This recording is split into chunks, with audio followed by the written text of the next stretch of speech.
بسم اللہ الرحمن الرحیم. السلام علیکم ناظرین. پروگرام نئی سوچ کے ساتھ میں ہوں آپ کا میزبان افضال احمد. ناظرین، اس وقت اگر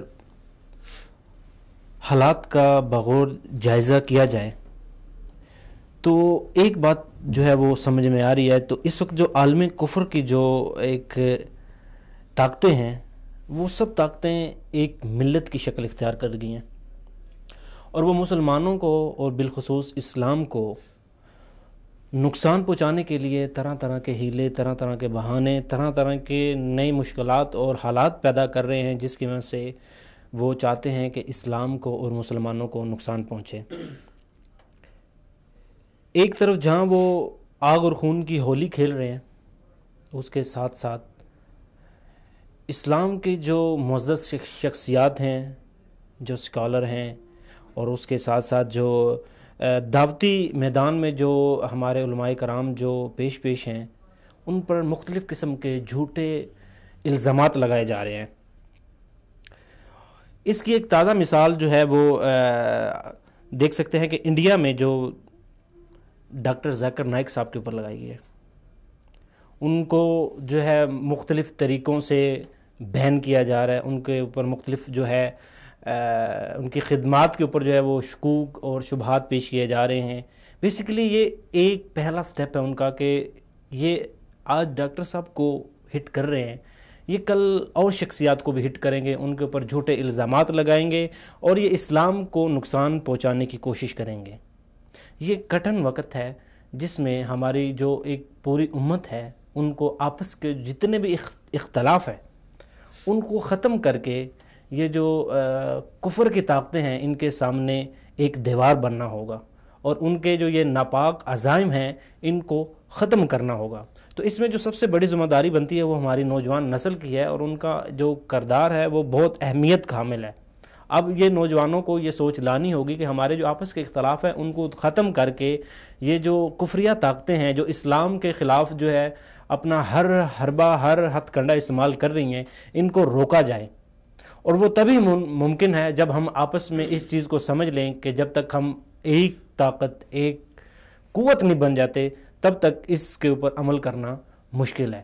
تو ابھی ہم جو آج کا ہمارا جو موضوع ہے اس کا عنوان بھی یہی ہے کہ ہم ڈاکٹر ذاکر نائک صاحب کی جو خدمات ہیں وہ ہم دیکھیں گے کہ ان کی اسلام کے لیے جو خدمات ہیں وہ کیا خدمات ہیں، اور ان کے اوپر جو الزامات لگائے گئے ہیں ان کے اوپر بھی بات کریں گے.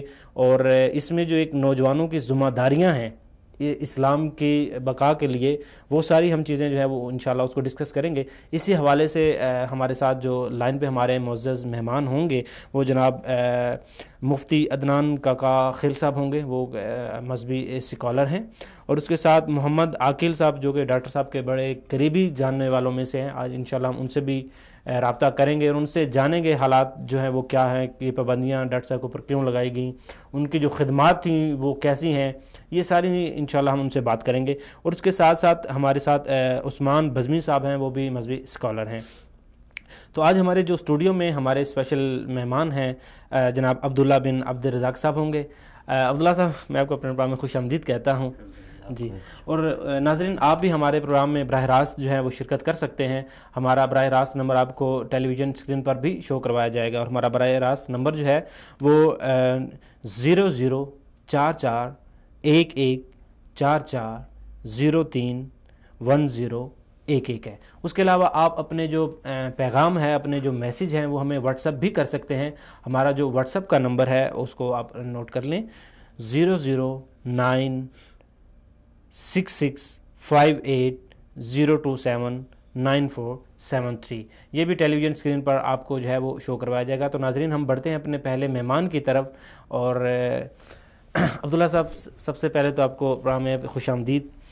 اور دوسرا، جیسا کہ اس وقت جو پورے امت مسلمہ کے جو حالات پوری دنیا میں چل رہے ہیں اس کو باغور اس کا مطالعہ کیا جائے تو اس چیز کی ہمیں جو ایک نقطہ ملتا ہے، ایک پوائنٹ ملتا ہے کہ پوری دنیا میں جو اسلام کے مخالف جو جماعتیں ہیں اب سب وہ اتحاد کر رہی ہیں آپس میں اتحاد کر رہی ہیں، اور اسی اتحاد کا وہ فائدہ اٹھاتے ہوئے ہم مسلمان جو ہیں مسلمانوں کو نقصانات پہنچا رہے ہیں. آج انہوں نے ایک شخصیات کو لیا ہے، کل وہ کسی اور شخصیات کو بھی لے سکتے ہیں. بیسیکلی ان کا ٹارگٹ تو ہے اسلام، وہ اسلام کو کسی نہ کسی طریقے سے ہٹ کریں گے.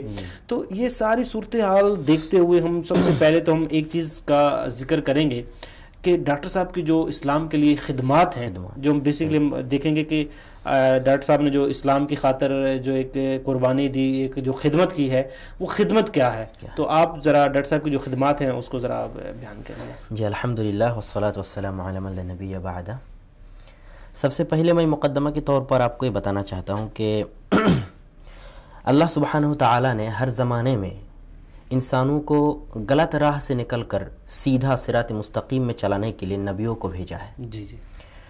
اور جیسے عیسیٰ علیہ الصلوۃ والسلام، محمد علیہ السلام، محمد صلی اللہ علیہ وسلم، موسیٰ علیہ الصلوۃ والسلام، تو ہر کوئی نبی جب بھیجا اللہ سبحانہ تعالیٰ نے، تو اس زمانے میں جس چیز کا سب سے زیادہ رواج تھا اسی کے بے اعتبار نبی کو معجزہ دیا جاتا گیا. جیسے موسیٰ علیہ الصلوۃ والسلام کے زمانے میں جادو وغیرہ کا بہت رواج تھا، تو اللہ سبحانہ تعالیٰ نے اس جادو کے بالمقابل موسیٰ علیہ الصلوۃ والسلام کو ایک ایسا معجزہ عطا کیا جو سب جادو کو قلع کما کر سکتا ہے. اس کے مخالف میں، اس کی مخالفت میں بالکل موسیٰ علیہ الصلوۃ والسلام کو جو معجزہ لاٹھی کی صورت میں و کسی چیز کی صورت میں دیا گیا، یہ بہت فائدہ مند ثابت ہوا. اسی طرح اللہ سبحانہ تعالیٰ نے عیسیٰ علیہ الصلوۃ والسلام کے زمانے میں جو ہے ڈاکٹری وغیرہ کا بہت رواج تھا، تو اللہ سبحانہ تعالیٰ نے عیسیٰ علیہ السلام کو مردہ کو زندہ کرنے کا اور جو بیماری ہے اس کو صحت یابی کرنے کا، اس طرح کی جو ہے معجزات دی ہیں. اسی طرح محمد صلی اللہ علیہ وسلم کے زمانے میں لٹریچر کا، ادب کا بہت زیادہ رواج تھا، تو اللہ سبحانہ تعالیٰ نے قرآن کو عطا کیا جو قیامت تک کے لیے ایک چیلنج بنا ہوا ہے. جو بھی دنیا میں آتا ہے، آئے گا، عربی نسل میں سے عربی سمجھے گا، پڑھے گا، وہ جب قرآن پڑھے گا تو اس کو یقین ہوگا کہ یہ قرآن جو ہے من کلام اللہ، اللہ سبحانہ تعالیٰ کا کلام ہے. اتنا اونچے درجے کی بلاغت اس میں استعمال کیا گیا، یہ معجزہ کے طور پر اللہ نے دیا. تو آج ہم جس زمانے میں رہ رہے ہیں یہ میڈیا کا زمانہ ہے، ٹیکنالوجی کا زمانہ ہے. جس سے کہ میں آپ کو مثال کے طور پر یہ بتا سکتا ہوں کہ 1897 میں اسرائیل کے جو فادرز ہیں، گرینڈ فادرز ہم کہہ سکتے ہیں، ہرجل صاحب، تو سوئٹزرلینڈ میں بیٹھ کے انہوں نے یہ طے کیا کہ جو زمانہ آ رہا ہے یہ میڈیا کی زمانہ ہے. اس میں اہم جنگ، سب سے بڑی جنگ جو ہے میڈیا میں لڑا جاتا ہے، ٹیکنالوجی کو استعمال کر کے. تو انہوں نے یہ سوچا کہ میڈیا پہ ہمارا دبدبا رہے گا، ہم جو لوگوں کو سمجھانے کی کوشش کریں گے لوگ وہی سمجھے گا، ہم جو لوگوں کے ذہن میں ڈالیں گے لوگ ہمارے چشمے سے دنیا کو دیکھے گا، اپنے چشمے سے نہیں. جی ہمارے ساتھ ایک معذرت کے ساتھ ایک کالر ہے، ہم ان سے بات کرتے ہیں. ہلو، السلام علیکم. وعلیکم السلام ورحمۃ اللہ وبرکاتہ. میں آگرہ سے بول رہا ہوں، اقبال. جی جی جی. آپ کا میں یہ جاننا چاہتا ہوں کہ آج کے پروگرام میں کیا آپ ہمارا سوال لیں گے؟ جی جی. آپ کا کیا سوال ہے آج کے موضوع کے حوالے سے؟ میرا سوال جو ہے وہ محمد عاقل صاحب سے ہے. جی جی فرمائیے. میرا سوال یہ ہے کہ جب IRS جو ہے سارے کام ان کے بالکل صحیح اور جو قانونی حساب سے وہ صحیح چل رہے تھے اور صحیح چل رہے ہیں، تو پھر کیا وجہ ہے کہ ڈاکٹر صاحب نے قانونی کارروائی میں اتنی دیر کیوں کی ہے؟ جی جی. جبکہ جو بھی جو پیسہ آتا ہے باہر سے اس کے سارے باقاعدہ ضابطے کے اندر جو قانونی کارروائی ہوتی ہے وہ حکومت ہندوستان سے دی گئی ہے اور انہوں نے پرمیشن دی ہے اور سارے چیزیں نمبر 1 میں آ رہے ہیں اور تمام چیزیں ہیں. تو اس کے باوجود میں جاننا چاہتا ہوں کہ کیا وجہ، جبکہ پوری ٹیم ڈاکٹر صاحب کے پاس موجود ہے قانونی حساب سے، تو مجھے یہ جاننا ہے کہ کیا وجہ ہے جو اب تک ڈاکٹر صاحب نے قانونی جو ہے چارہ جوئی نہیں کی. جی بالکل، بہت بہت شکریہ. آپ کے سوال کو ہم انشاءاللہ بھی لیتے ہیں. جی آپ اپنی بات جاری رکھیے، پھر انشاءاللہ ہم سوالات کے سلسلے بھی کی طرف آتے ہیں. تو ہم بات کر رہے تھے کہ ڈاکٹر ذاکر نائک جو ہے اس زمانے میں میڈیا کا جنگ ہے، ٹیکنالوجی کا جنگ ہے. جیسے لوگ جب کوئی مووی دیکھتا ہے تو مووی میں کوئی ہیرو ہیروئن جب مرتا ہے تو لوگ روتے ہیں، لیکن حقیقت میں جب کسی کو مرتے ہوئے دیکھتے ہیں، کسی کو مظلوم دیکھتے ہیں تو لوگ نہیں روتے. یہ میڈیا کا اثر ہے لوگوں کے ذہن میں. تو یہودی نے یہ سوچا کہ ہم لوگوں کو دنیا دکھائیں گے ہمارے آئینے سے، ہمارے چشمے سے. اور یہ زمانہ جو ہے میڈیا کا زمانہ ہے اور ٹیکنالوجی کا زمانہ ہے. تو ڈاکٹر ذاکر نائک صاحب نے سب سے بڑا اہم کردار جو ادا کیا ہے اس زمانے کے اعتبار سے، اسلام میں جو چیلنجز وغیرہ کا مقابلہ اسلام کر رہے ہیں، اس میڈیا کو استعمال کر کے جو غیر مسلم ہے، جو کفار ہے، وہ اسلام پہ جو اعتراضات کر رہے ہیں، اسلام کو ایک دہشت گردی دھرم، ایک دہشت گرد دین ثابت کرنے کی جو کوشش کر رہے ہیں، اور ہیومن رائٹس کے اعتبار سے، انسانی حقوق کے اعتبار سے اسلام پہ جو طرح طرح کے اعتراضات کیے ہیں میڈیا کو استعمال کر کے غیر مسلم نے، ڈاکٹر ذاکر نائک صاحب نے اسی میڈیا کو استعمال کر کے اسلام کا جو صاف شفاف جو چہرہ ہے، اسلام کا جو اصل چہرہ ہے، حقیقی چہرہ ہے، اور غیر مسلموں کے جو اعتراضات ہیں اس کے جوابات دینے کے لیے انہوں نے میڈیا کو اتنا اچھی طرح سے استعمال کیا، ٹیکنالوجی کو اتنا اچھی طرح سے استعمال کیا کہ ہم یہی کہہ سکتے ہیں کہ اللہ سبحانہ و تعالیٰ نے جس طرح موسیٰ علیہ السلام کو لاٹھی کا معجزہ دیا تھا، اسی طرح محمد صلی اللہ علیہ وسلم کو قرآن کا معجزہ دیا تھا. تو ہم یہ کہہ سکتے ہیں کہ ڈاکٹر ذاکر نائک کے ہاتھ میں جو میڈیا، پیس T V, international Islamic research foundation, یہ اسی طرح کا ہے. اور اسی وجہ سے غیر مسلم ان سے ڈرتے ہیں اور ان کو ان کے پروگرام پہ بینڈ کرنا اور بند کرنے کی کوشش اور سازش جو ہے رچی جاتی ہے. ان کے سلسلے میں ان کی خدمات کے بارے میں ہم یہ بھی بتانا چاہتے ہیں کہ ڈاکٹر ذاکر نائک صاحب کے حیاتی زندگی جو ہیں یہ ڈاکٹر ہیں، اور سن 1998 سے انہوں نے اسلام کی خدمات کرنا شروع کیا، اور یہ احمد دیداد سے متاثر ہیں. اور اسلامک ریسرچ فاؤنڈیشن کے نام سے ایک فاؤنڈیشن IRF کے نام سے جانا جاتا ہے، اور پیس ٹی وی کے نام سے پوری دنیا میں انہوں نے ایک ٹی وی چینلز، ان کے پیس ٹی وی کے جو ناظرین ہیں پوری دنیا میں کم از کم 10 کروڑ کے ناظرین ہیں، اور اکثر پیس ٹی وی دیکھنے والے جو ہیں غیر مسلم ہیں. اور انہوں نے اس پیس ٹی وی اور IRF کو استعمال کر کے، میڈیا کو استعمال کر کے اسلام کا بالکل حقیقی جو نظریہ ہے، صاف و شفاف جو چہرہ ہے، یہ پورے دنیا کے سامنے جو ہے انہوں نے پیش کیا. یہ ان کا سب سے بڑا اہم کردار ہے، ہم یہ کہہ سکتے ہیں ان کے بارے میں. اور ان کے جو مثال ہم دے سکتے ہیں ان کی اس اہم کردار کے لیے کہ سن 2000 میں انہوں نے ولیم کیمپل کے ساتھ، یہ جو پادری ہوتے ہیں کرسچن کے جو گورو جانے جاتے ہیں، تو ولیم کیمپل کے ساتھ انہوں نے ایک ڈیبیٹ کیا جس کا موضوع یہ تھا کہ سائنس کے اعتبار سے بائبل اور قرآن.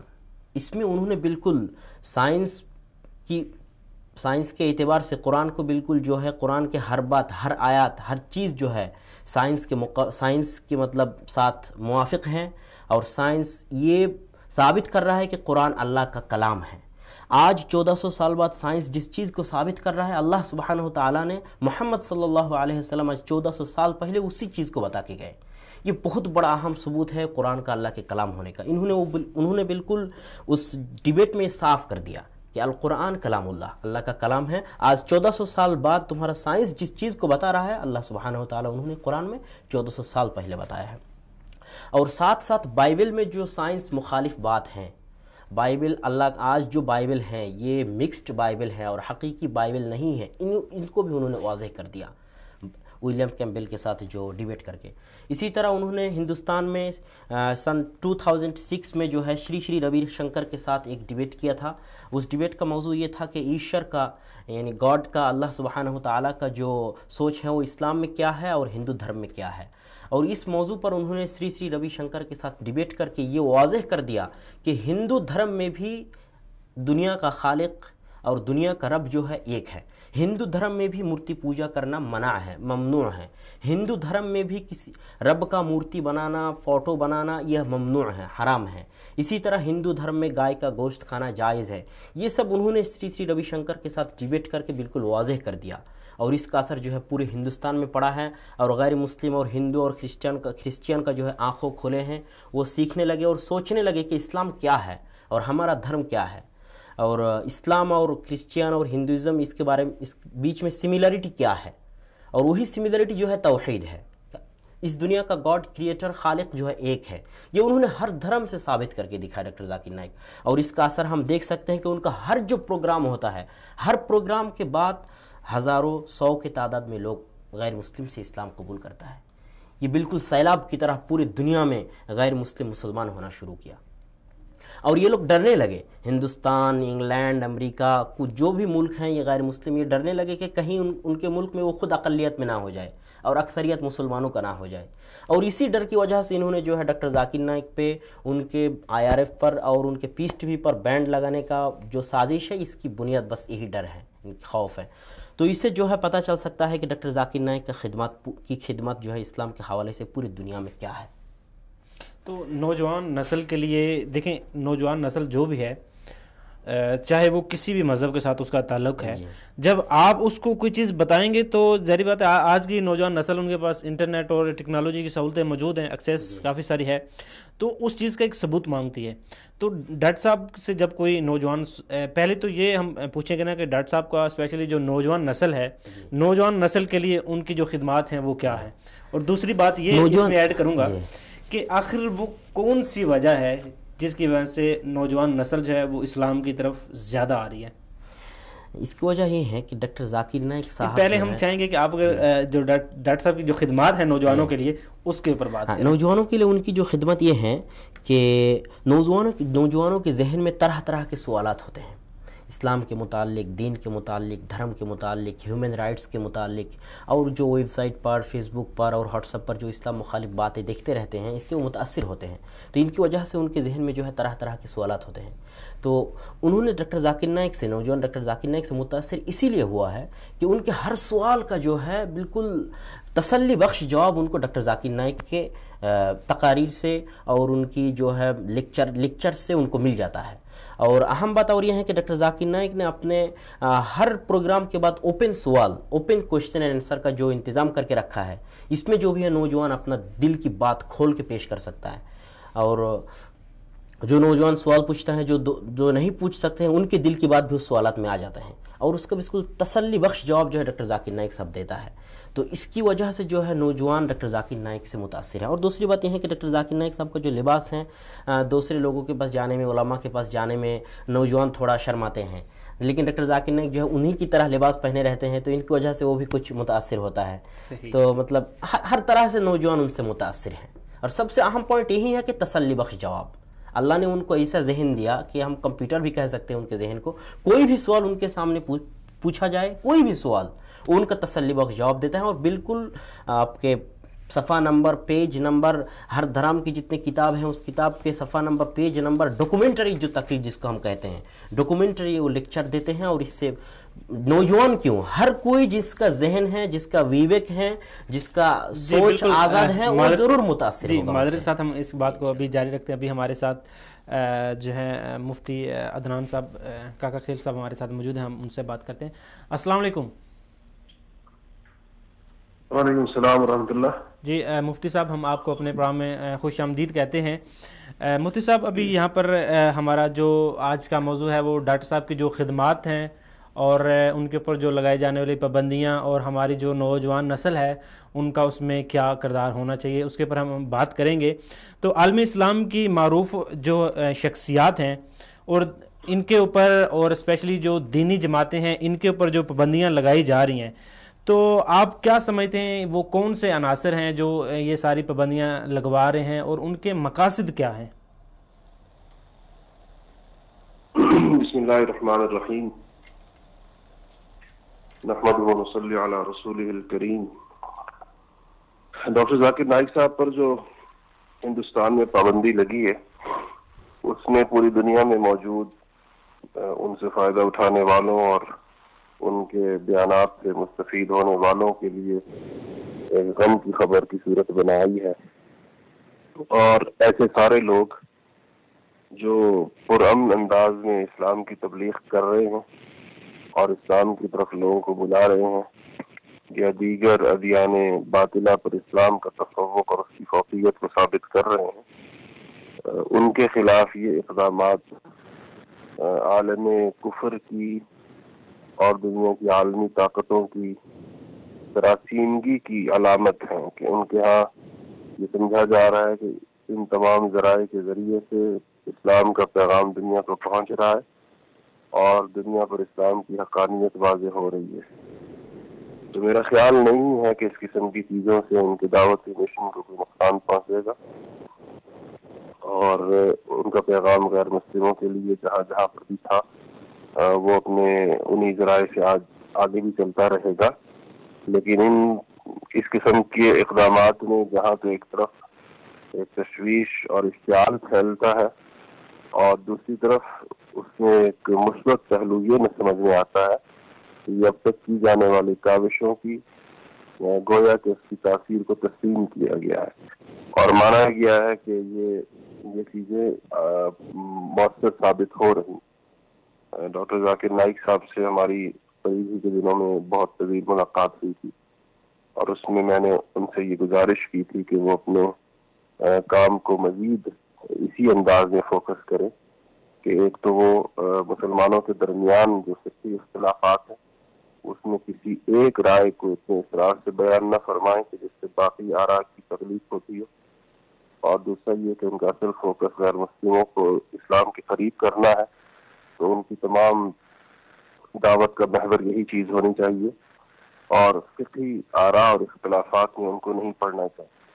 تو انہوں نے ہماری اس بات سے اتفاق بھی کیا اور اس کو تسلیم بھی کیا کہ یہ ان کے لیے ان کا اصل میدان دعوت کا میدان ہے اور غیر مسلموں میں دعوت کا میدان ہے اور اسلام کے پیغام کو ایک بہت ہی مثبت اور بہتر انداز سے مذاہب کے تقابل کے ساتھ دیگر مذاہب کا پیش کرنے کا جو خاص ملکہ اللہ تعالیٰ نے ان کو دیا ہے، خاص حافظہ دیا ہے ان کو، تو وہ الحمدللہ اس کے ذریعے سے ان سے پہلے بھی کام لیا گیا ہے اور ان کے سارے خیر خواہ اور ان سے محبت کرنے والے یہ امید رکھتے ہیں کہ انشاءاللہ آئندہ بھی اس قسم کے اقدامات سے ان کے دعوتی کاموں کی رفتار میں کوئی فرق نہیں پڑے.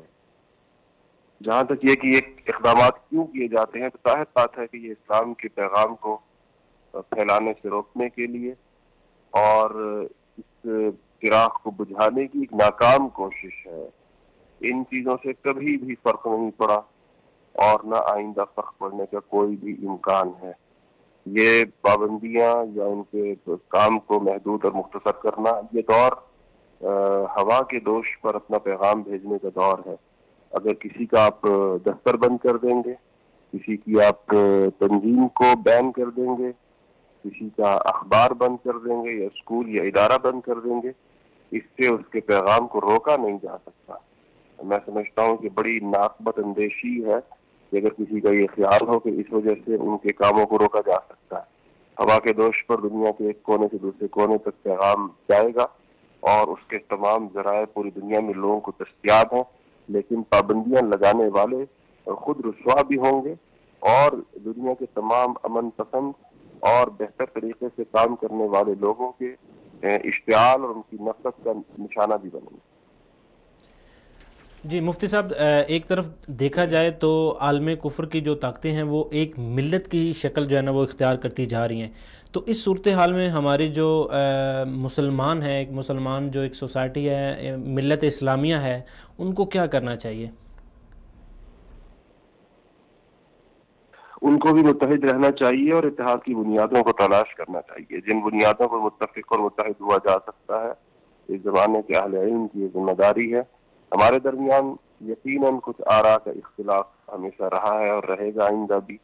اس لیے اس چیز کو ان آراء کے اختلاف کے ساتھ، ان اجتہادی اختلافات کے ساتھ ہمیں کس طریقے کے ساتھ متفق ہونا ہے اور کن چیزوں پر متفق ہونا ہے، یہ ہر دور کی طرح اس دور کے بھی علماء کی ذمہ داری ہے کہ وہ اس کو پیش کریں اور وہ سامنے رکھیں وہ بنیادی چیزیں جن پر اتفاق ہو سکتا ہے اور ہوتا چلا آیا ہے، ماضی میں بھی ہوتا چلا آیا ہے اور بہت بڑے بڑے مواقع پر امت مسلمہ نے بڑے مثال اتحاد اتفاق کی کے نظائر پیش کیے ہیں.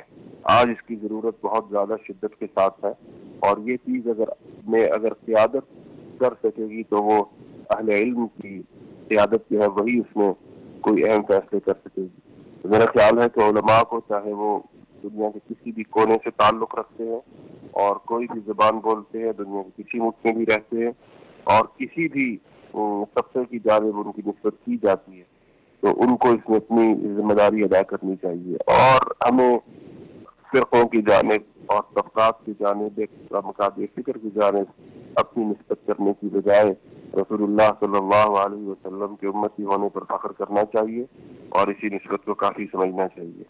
اس کی بڑی ممانعت آئی ہے تحزب کی، جماعتوں میں تقسیم ہونے کی اور مختلف فرقے بنانے کی. اس کی کبھی بھی حوصلہ افزائی نہیں کرنی چاہیے. یہ اس دور کی اور ماضی قریب کی یہ بدقسمتی رہی ہے کہ اہل علم نے بڑے فخر کے ساتھ اپنے لیے جماعتوں کے اور گروہوں کے اور چھوٹے چھوٹے حزب بنا کر اس کے نام اور اس کے عنوان اپنے گویا ماتھوں پر سجا لیے ہیں، اور اس سے پیچھے ہٹنے کو کچھ لوگ تیار نہیں ہیں۔ اس مزاج کے ساتھ امت کو ایک کرنا مشکل ہوگا۔ ہمیں اپنی ان چھوٹی چھوٹی گروہ بندیوں سے نکل کر امت کے وسیع تر مفاد میں اس عنوان کو اختیار کرنا چاہیے جس پر کوئی اختلاف نہیں ہے، اور وہ عنوان مسلمان کا نام ہے اور رسول اللہ صلی اللہ علیہ وسلم کا امتی ہے۔ وہ سماکم المسلمین، اللہ جل شانہ نے ہمارے لیے نام پسند فرمایا ہے، تو ہمیں اسی کو فروغ دینا چاہیے، اور عامت الناس کو، لوگوں کو، عوام الناس کو یہ بات سمجھانی چاہیے کہ یہی ہماری نسبت ہے اور ہمیں اسی پر اکٹھا ہونا چاہیے۔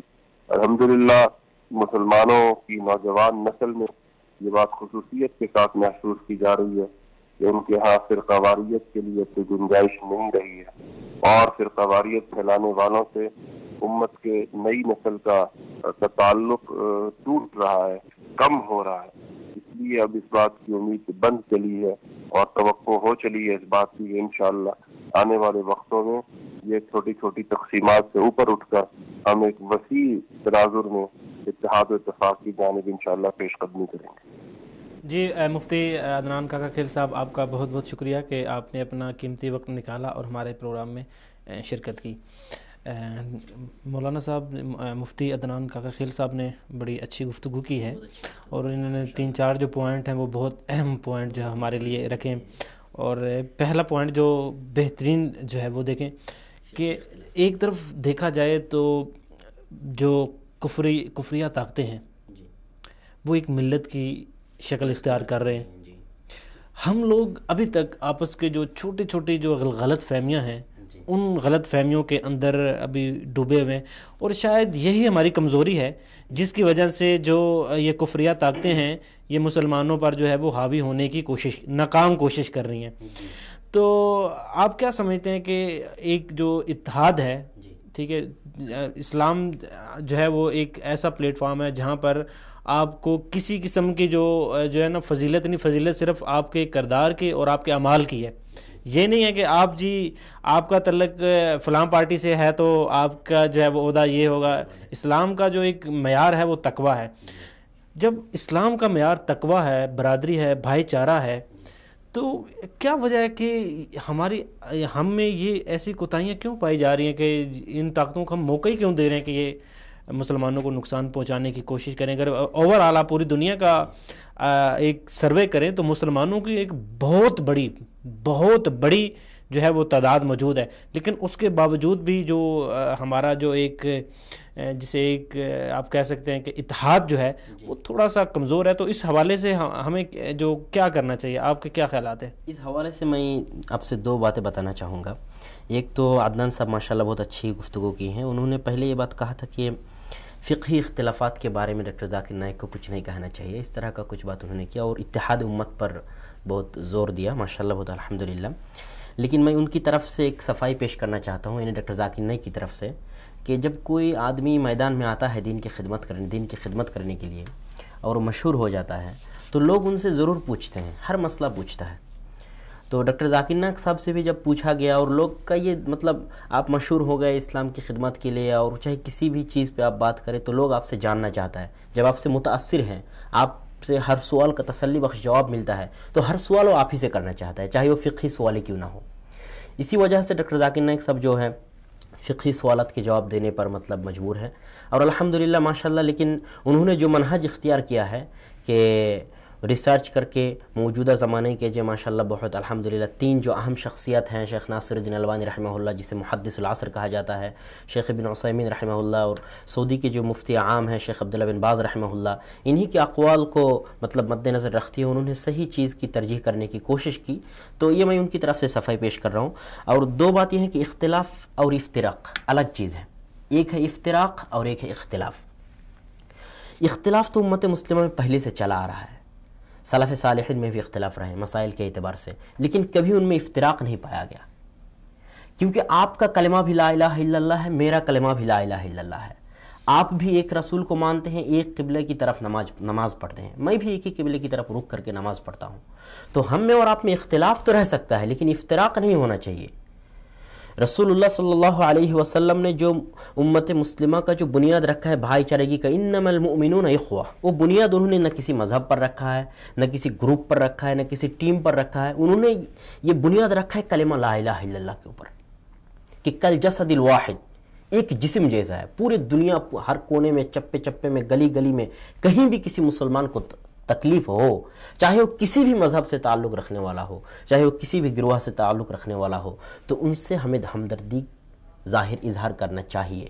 اور اسلام نے بنیاد ایمان پر رکھا ہے، کلمہ پر رکھا ہے، کوئی نہ کوئی مذہب پر، نہ کوئی ٹیم پر، نہ کوئی گروہ پر۔ اس لیے ہمارے درمیان تو اختلاف ہو سکتا ہے لیکن افتراق نہیں آنا چاہیے، کبھی بھی نہیں آنا چاہیے افتراق۔ اور ایک چیز اور اہم ہے کہ مقاصد شریعہ، کہ ہم میں اور آپ میں اختلاف ہے کوئی بات نہیں ہے، لیکن جو اہم ہمارا جو، جیسے آج ڈاکٹر ذاکر نائک کے سپورٹ میں، چاہے آپ کسی بھی مذہب سے تعلق رکھیے، کسی بھی گروہ سے، آپ مسلمان ہیں تو آپ کو چاہیے کہ آپ ذاکر نائک کو سپورٹ کریں۔ یہ مقاصد شریعہ ہے، کیونکہ آج ذاکر نائک پہ بینڈ لگے گا اور آپ سپورٹ کریں گے، خوش ہوں گے، تو کل آپ پہ بینڈ لگے گا، آپ پہ مطلب کارروائی ہوگی۔ اس لیے اختلاف رہے، اختلاف کو ہم مطلب اس سے نظر ہٹا کے، اس سے صرف نظر کر کے جو ہے ہم اپنے اہم جو فوائد ہیں وہ دیکھیں، کہ ڈاکٹر ذاکر نائک جو مخالفت ہو رہے ہیں، آج ہم اس کی سپورٹ کریں تو کل ہم پہ بھی آئے گا۔ تو اسی لیے جو مطلب بہت دکھ کی بات ہے کہ بعض مسلمان ایسے ہیں جو ڈاکٹر ذاکر نائک کی مخالفت کرتا ہے، حالانکہ آپ جو بات ہیں یہ کوئی ڈاکٹر ذاکر نائک کی بات نہیں، اب اسلام کی بات ہے۔ ڈاکٹر ذاکر نائک اسلام کا کام کر رہا ہے، تو یہ کوئی ڈاکٹر ذاکر نائک کسی شخصیت سے متعلق نہیں ہے، اسلام سے متعلق ہے۔ اس لیے جیسے ہم دیکھتے ہیں، بہت دکھ کی بات ہے کہ بنگلہ دیش بولیے، پاکستان بولیے، ہندوستان بولیے، کتنے فلمیں، مووی، ننگے اور سیریلز اور ٹی وی چینلز چلتے ہیں، ان کے خلاف کوئی کچھ نہیں بولتا ہے۔ اور پیس ٹی وی دنیا کا واحد چینل ہے جو اسلام کا کام کرتا ہے، نہ اس میں کوئی برائی پھیلتی ہے، نہ، سب بس اسلام کے اوپر ہے، تو علماء اسی کے خلاف بولتے ہیں، انہی پہ بینڈ لگا دیتے ہیں، ان پہ فتویٰ لگا دیتے ہیں۔ یہ کہاں کا عقل ہے، مجھے سمجھ میں نہیں آتا۔ یہ بہت دکھ کی بات ہے، بہت افسوس کی بات ہے۔ آپ اگر کوئی برائی کے خلاف کوئی مطلب جو چینلز ہیں، سیریلز ہیں، ان کے خلاف اگر فتویٰ لگائے تو اس میں اسلام کا مفاد ہے، ہمارے سماج کا مفاد ہے، جو اسلامی تہذیب و تمدن کی حفاظت کے لیے ہمیں ان کے خلاف بولنا چاہیے، نہیں کہ پیس ٹی وی کے خلاف۔ لیکن بہت افسوسناک بات ہے کہ مسلمان آج بھی یہ نہیں سمجھ پائے کہ پیس ٹی وی کی فوائد کیا ہے۔ ہمارے نوجوان نسل کو اسلام کی تعلیم دلانا اور اسلام کا اچھے اور ان کو متقی بنانا، مومن بنانے کے لیے پیس ٹی وی کا کیا کردار ہے، یہ ہمارے علماء آج تک بھی نہیں سمجھ پائے۔ بہت دکھ کی بات ہے، میں بہت افسوس کے ساتھ کہتا ہوں۔ اس لیے مقاصد شریعہ کو سامنے رکھتے ہوئے اختلاف کو پیچھے ہٹا کر، اختلاف رہے گا لیکن افتراق نہیں ہونا چاہیے۔ ہم بھی مسلمان ہیں، اب بھی مسلمان ہیں، اور سارے علماء کو، چاہے ہندوستان سے، پاکستان سے، بنگلہ دیش سے تعلق رکھنے والے، ان کو چاہیے کہ اس حالت میں، نازک حالات میں، وہ ڈاکٹر ذاکر نائک کا ساتھ دے اور ان کی مدد کرے، اور جو ہے مطلب ان کے سپورٹ میں رہے، سارے اختلافات کو پیچھے ہٹا کے، اور یہی عقل مندی کی بات ہے۔ بالکل، یہ بھی تھوڑی دیر پہلے ہمیں واٹس ایپ پہ ایک میسج آیا تھا، بلال صاحب کراچی سے ہیں، ان کا ایک بڑا اچھا انہوں نے ایک پوائنٹ جو ہے نا وہ دیا تھا، اور وہ انہوں نے یہ پوائنٹ دیا تھا کہ میں ڈاکٹر ذاکر نائک صاحب کو وہ پچھلے جو ہے 6 مہینے سے سن رہا ہوں، ٹھیک ہے، اور انہوں نے کہا کہ مجھے سب سے جو ایک مجھے چیز جو نظر آئی ہے وہ یہی چیز نظر آئی ہے کہ آپ جو ہیں پینٹ شرٹ پہن کے ٹائی لگا کر بھی اچھے مسلمان بن سکتے ہیں۔ ہاں صحیح بولے انہوں نے، الحمدللہ۔ یہ دیکھیں، یہ ایک اچھی چیز ہے۔ اسلام کا جو منہج ہے لباس کے بارے میں، تو یہ کوئی منہج، کوئی مخصوص چیز نہیں ہے کہ آپ کو توپ پہننا پڑے گا، آپ کو کرتا پائجامہ پہننا پڑے گا، یہ کوئی مخصوص اسلام نے بیان نہیں کیا ہے۔ ان کے سوال سے جو چیز مجھے سمجھ میں آ رہی ہے وہ یہ آ رہی ہے کہ آج کل ہمارے جو نوجوان نسل ہے، ٹھیک ہے، اب ظاہری بات ہے کہ وہ کچھ چیزیں چینج ہونے کے ساتھ کافی سارا ماحول اور ساری چیزیں چینج ہو جاتی ہیں، لیکن اس میں ایک جو تھوڑی سی ہماری جو نوجوان نسل ہے، اب دیکھیں آج کے جو نوجوان ہیں، جس طرح نارمل ایک مثال دی جاتی ہے کہ جب آپ نے بچے کو سمجھانا ہوتا ہے تو آپ کو اس کی نیچر کو سمجھ کر اس کے مطابق اس کو سمجھاتے ہیں، ہاں صحیح بات، ٹھیک ہے، تب بچہ اس چیز کو سمجھ سکتا ہے۔ اب نوجوان نسل ہے، آپ ان کے مائنڈ سیٹ کو پکڑ کے، ان کو سمجھ کے پھر ہی آپ اپنا پیغام ان تک پہنچا دیتے ہیں نا، اور ڈاکٹر صاحب نے اس چیز کو میرے خیال میں بالکل واضح کر دیا ہے۔ اور سب سے بڑی بات جو ہے نا وہ میں پہلے بھی اپنے پروگرام میں اس چیز کا ذکر کرتا ہوں، ہماری جو نوجوان نسل ہے، آج کی نوجوان نسل، آپ ان کو اگر کوئی بات بتاتے ہیں نا تو وہ آپ کو پروف مانگتے ہیں، جی صحیح بولے، ٹھیک ہے. proof مانگتے ہیں. آپ کسی بھی چیز سے منع کر رہے ہیں یا کسی چیز کی دعوت دے رہے ہیں تو اس کے پروف ہونا بہت ضروری ہے. اور یہ ڈاکٹر صاحب نے اس چیز کو جو ہے نا وہ اچھے طریقے سے جو ہے وہ پروف کے علاوہ کوئی بات کرتے ہی نہیں. پروف کے علاوہ بات نہیں کرتے. دیکھیں ڈاکٹر صاحب واحد شخصیات ہیں جو اسلام کے لیے، اسلام کی جو دعوت کے لیے کام کر رہے ہیں. باقی ہمارے حضرات بھی کافی سارے اس میں ایکٹیو ہیں، ہمیں ان سے جو ہے وہ بڑی امیدیں ہیں اور وہ اس دعوتی میدان میں بہت زیادہ کام کر رہے ہیں. دیکھیں آج کل جو تھوڑا سا دور ہے وہ سوشل میڈیا اور میڈیا کا دور ہے. نوجوان نسل جو ہے آپ اس کو دیکھیں تو ظاہر بات ہے ٹیکنالوجی آ رہی ہے، سہولیات بڑھتی جا رہی ہیں. پہلے وقت تھے جب آپ کو کوئی پیغام پہنچانا ہوتا تو آپ کو صدیاں لگتی تھی، اب تو بس آپ کو ایک کلک کرنے کی ضرورت ہوتی ہے. تو اب ڈاکٹر صاحب نے حالات کو دیکھتے ہوئے اور اسلام کو ایک ٹیکنالوجی کا استعمال کر کے اسلام کو پھیلایا نوجوان نسل انداز میں. اور ہمارے جو دوسرے علماء کرام ہیں ان کو بھی اس چیز کے اوپر کام کرنا چاہیے. صحیح بولے، جو ہے وہ ٹیکنالوجی کا استعمال کرتے ہوئے زندگی سے سیکھنا چاہیے. جی ہماری نوجوان جو نسل ہے ان کے مسائل کافی سارے ہیں اور ان مسائل کو جو ایسا آسان طریقہ بنا دیا جائے کہ وہ اپنے مسائل ڈائریکٹلی شیئر کریں اور اپنے جوابات پا سکیں. اور اس کے لیے بہترین طریقہ ہے کہ آپ سوشل میڈیا کا استعمال کریں اور میڈیا کا استعمال کریں. میڈیا کا استعمال کرتے ہوئے آپ جو نوجوانوں کے جو مسائل ہیں ان کو اچھے طریقے سے کلیریفائی کر سکتے ہیں. میں تو یہ کہتا ہوں کہ علماء کے ہاتھ میں جو موبائل ہے یہ ایک ویپن ہے، ہتھیار ہے. دین کی دعوت دینے کا اور دین کی پرچار کرنے کا سب سے اہم ہتھیار آج کی دنیا میں جو ہے یہ ٹیکنالوجی ہے، میڈیا ہے، سوشل میڈیا ہے، جس کو ڈاکٹر ذاکر نائک نے ایک مثال پیش کر کے دکھایا کہ کیسے خدمت کیا جاتا ہے میڈیا کے ذریعے، ٹیکنالوجی کے ذریعے اسلام کا. تو علماء کو ان سے سبق سیکھنا چاہیے اور علماء کو بھی اس میدان میں آنا چاہیے. اور میں تو یہ بھی کہتا ہوں کہ جیسے ڈاکٹر ذاکر نائک احمد دیدات سے متاثر ہیں تو انہوں نے احمد دیدات کو پیچھے چھوڑ کے آگے چلے گئے. تو ہم ڈاکٹر ذاکر نائک آج بینڈ ہو گیا تو ہم یہ نہ سوچیں کہ ہمارا سب کچھ غرق ہو گیا. ہم سوچیں کہ ہمیں بھی گھر گھر میں ڈاکٹر ذاکر نائک پیدا کرنا ہے. ہم ڈاکٹر ذاکر نائک سے بڑا بنیں گے. اگر ڈاکٹر ذاکر نائک احمد دیدات سے آگے جا سکتا ہے تو ہمارے نوجوان بھی ڈاکٹر ذاکر نائک سے آگے جا سکتا ہے. دیکھیں یہ ڈاکٹر صاحب نے تو ایک خدمات کی ایک بنیاد رکھی ہے، خدمات کی ایک بنیاد رکھی ہے. اب دیکھیں اب ایز اے نوجوان ہمارے بھی فرائض ہیں. یہ دعوتی میدان جو ہے وہ ایک فرد واحد کی جو ہے نا وہ ذمہ داری نہیں ہے. ہماری پوری ہمارے جہاں پر علماء کرام کے اوپر ذمہ داری عائد ہوتی ہے، ہمارے معاشرے کے اوپر ذمہ داری عائد ہوتی ہے. وہ چیزیں تو اپنی ذمہ داری پوری کر رہے ہیں، لیکن جو ایک نوجوان نسل ہے ان کی جو ذمہ داری ہے وہ بہت ضروری ہے. وہ اس میں بڑی ایک مرکزی کردار ادا کر رہی ہے، مرکزی کردار ادا کرتے ہیں. تو یہاں پر ایک وقت ہوا بریک کا، انشاءاللہ ہم اپنی جو گفتگو ہے اس کو جاری رکھتے ہیں. ناظرین یہاں پر وقت ہوگا ایک بریک کا، ملتے ہیں شارٹ بریک کے بعد.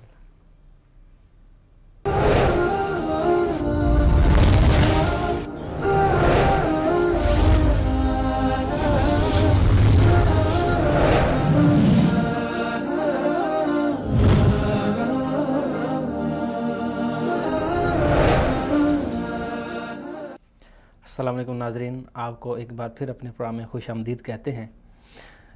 جیسا کہ بریک سے جانے سے پہلے بات ہو رہی تھی، ابھی ہم جو بالکل ڈاکٹر صاحب کی جو خدمات ہیں اس کے اوپر ہم بات کر رہے تھے. ڈاکٹر صاحب کی جو خدمات ہیں وہ کس نوعیت کی ہیں، کیسے انہوں نے اپنی خدمات کو جاری رکھا، جو نوجوان نسل ہے ان کو کیسے موٹیویٹ کیا، ان کے جو سوالات ہیں ان کو کتنے اچھے انداز سے اور تسلی بخش ان کے جوابات دیے کہ وہ اسلام کی طرف جو ہے وہ کھنچے چلے آئے. تو ابھی ہم آگے چلتے ہیں تو موجودہ صورتحال کو دیکھتے ہیں. تو آپ مجھے یہ بتائیں کہ ڈاکٹر صاحب کو جو ہے وہ بین جو ہے وہ کیوں کیا گیا، آپ اس کے اسباب کیا ہیں؟ آپ بہت اہم پوائنٹ بتائے ہیں کہ ڈاکٹر صاحب کو، ان کے IRF کو اور پیس ٹی وی کو کیوں بینڈ کیا گیا، خاص طور پر ہندوستان، بنگلہ دیش میں. تو اس کے سلسلے میں میں تو پہلے یہ بتانا چاہوں گا کہ ہر چیز کا جو باطنی سبب ہوتا ہے، اصل جو سبب ہوتا ہے، اس کو مد نظر رکھتے ہوئے کسی چیز کو، کسی پلان کو بنایا جاتا ہے. اور اس جی بالکل، ابھی ہمارے ساتھ اسی حوالے سے محمد عاقل صاحب بھی موجود ہیں، ابھی ان سے ہم بات کرتے ہیں. السلام علیکم. وعلیکم السلام ورحمۃ اللہ وبرکاتہ. جی محمد عاقل صاحب، ہم آپ کو اپنے پروگرام میں خوش آمدید کہتے ہیں. جیسے کہ ہمارا یہ پروگرام جو ہے وہ ڈاکٹر صاحب کی جو خدمات ہیں اور ان کے اوپر لگائی جانے والی پابندیاں اور ہماری جو نوجوان نسل ہے ان کا بھی کیا کردار ہے، تو اسی حوالے سے ہم بات کریں گے. تو ڈاکٹر صاحب پر جو الزامات لگائے گئے ہیں، آپ کیا سمجھتے ہیں کہ ان کی حقیقت کیا ہے اور ان کو کیوں نشانہ بنایا گیا ہے؟ سب سے پہلے تو میں دعوت دینے کا نے مجھے اس لائق سمجھا کہ میں اس اہم ترین موضوع پر گفتگو کروں. جی جی. آپ کا شکریہ ادا کرنا چاہتا ہوں. بنیادی بات اصل میں یہ ہے کہ میں بطور ہندوستان شہری دہشت گردی کا اتنا ہی مخالف ہوں جتنا کہ دوسرے مذاہب اور ادیان کے ماننے والے مخالفت کرتے ہیں، اور اس کی اتنی ہی شدت سے ہم مذمت کرتے ہیں جتنی شدت سے دوسری ملتیں، دوسری قومیں اور دوسرے ادیان کرتے ہیں. کیونکہ دہشت گرد جو ہوتا ہے وہ اس کا کوئی دھرم ایمان نہیں ہوا کرتا.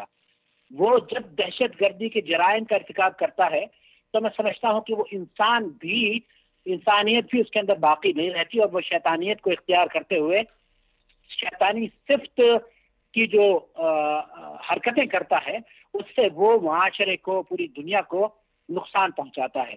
میں ایسے شخص کو بنیادی طور پر جانوروں سے بھی بدتر سمجھتا ہوں جو کہ انسانوں کو نقصان پہنچا رہے ہیں، اور اسلام کا نام لے کر خاص طور پر.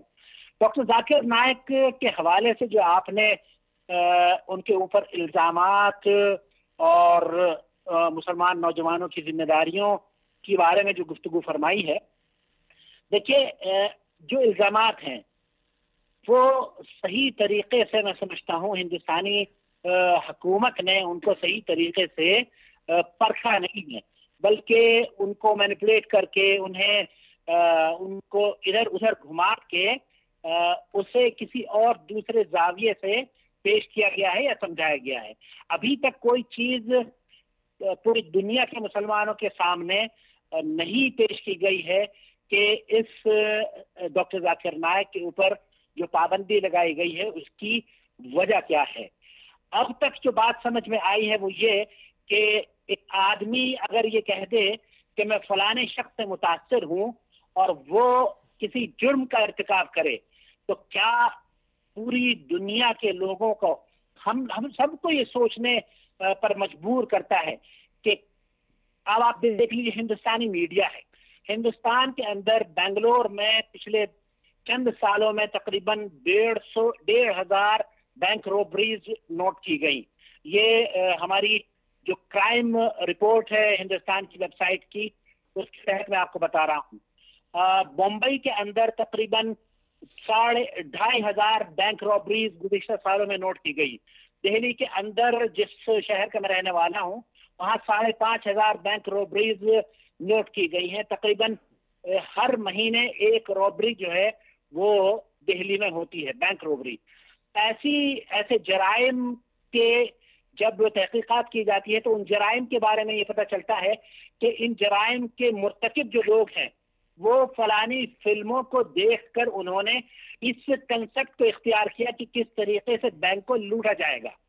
اور بینک کو لوٹنے کے لیے یا ہندوستان میں دہشت گردی کو پھیلانے کے لیے اگر وہ فلموں کو دیکھ کر ٹریننگ لے کر منظر عام پر آ رہے ہیں اور بینک لوٹ رہے ہیں یا ہمارے خواتین کی عزت پر ہاتھ ڈال رہے ہیں، تو کیا ایسی صورت میں جو فلم میکرز ہیں، جو ایکٹرز ہیں، جو لیکھک ہیں، جو پروڈیوسرز ہیں، کیا ان پر پابندی لگانی چاہیے؟ نہیں لگانی چاہیے. کیونکہ ان کا کام یہ نہیں تھا کہ انہوں نے اس آدمی کو اکسایا ہو کہ بھائی تو یہ کام کر. میں سمجھتا ہوں کہ ڈاکٹر ذاکر نائک صاحب نے بھی اب تک ایسی کوئی اسپیچ ان کی ہم نے نہیں سنی جس میں انہوں نے دہشت گردی کو فروغ دینے کے لیے کوئی الفاظ استعمال کیے ہوں، بلکہ ہمیشہ انہوں نے یا مسلمانوں کے جتنے بھی اسکالرز ہیں، ہندوستان کے اسکالرز کی میں بات کر رہا ہوں، سعودی عرب کے اسکالرز کی میں بات کر رہا ہوں، جتنی مذمت دہشت گردی کی ان علماء نے کی ہے، میں سمجھتا ہوں کہ دنیا کے کسی خطے میں بسنے والے لوگوں نے شاید ہی اتنی مذمت کی ہو. اس کے باوجود اگر ہمارے اوپر پابندی لگائی جاتی ہے یا مسلمانوں کے ساتھ ناانصافی کی جاتی ہے تو میں سمجھتا ہوں کہ یہ بالکل غیر آئینی، غیر ثقافتی اور تعصب پر مبنی فرقہ واریت کو فروغ دینے والا ایک وہ ہے جو